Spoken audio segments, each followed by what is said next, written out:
Hello, it's Jennifer from Vybrence Communication and Consulting Innovations. Today we're going to talk about the importance of using someone's name in a conversation. A person's name is the most personal connection to their identity, and therefore it is important when you're maintaining or establishing a new personal or professional relationship. Using someone's name in a conversation shows that you're acknowledging the person, you're showing respect for them. It's a sign of courtesy to use someone's name. You can also use someone's name to gain attention. If you want to enter in a conversation that's already going on, using someone's name is a polite way to do that. You can also use a person's name to gain attention within the conversation. Sometimes when you're talking with someone else, their mind is drifting to other thoughts, they're busy. And by using their name, you're going to bring them back to the conversation and back to the focus on you. Remember, when you are using their name in a conversation, make sure that you're pronouncing it accurately. You're most likely not going to gain that new client or that new relationship with someone if you're mispronouncing their name or if you don't know their name. Another tip is just to remember not to overuse someone's name. Doing it too much can come off as manipulative. So just in general, remember, show that sign of respect. When you're saying hello to someone, use their name. Use their name once or twice when you're asking a question in the conversation, and you can close that conversation by saying bye with their name.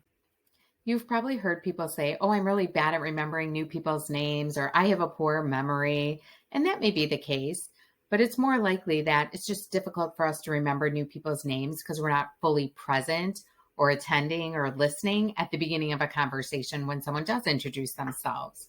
So how do we change this? Well, first, we just need to change our mindset. We need to remind ourselves that we learn new things every day, and we certainly do have the ability to learn someone's name. We need to make a conscious effort to commit ourselves to learning people's names. So maybe you're going into a conference this week and you're going to say, during this conference, when I meet new people, I am going to make an effort to use some strategies to remember their names. So what are some strategies you can use? Well, the first strategy is just to repeat someone's name after they say it to you. This will also help to ensure that you're pronouncing their name accurately. This would be an appropriate time to ask, did I pronounce it accurately? And if not, have them repeat it to you and practice saying their name. You can also, at this point, ask them a question back using their name at the beginning of the question. Jill, tell me where you're from. While she's responding to your question, you may want to repeat her name silently in your mind a few times. While you're in that conversation, you might want to make an association with something you already know.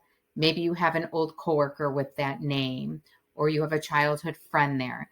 Make a connection. Maybe the name sounds like an object, and in your mind, you're going to picture that object. You also then want to make sure to use their name when you're closing the conversation, when you're saying bye to them, saying bye, Jill. Again, you've now repeated their name at least 3 times in the conversation. Later in the day, if you've met a few new people that day, go back and rehearse, practice. Who did I meet? What was their name? What was my association with them? And for sure, you'll be able to remember some new names and not say, I'm terrible at remembering new names anymore.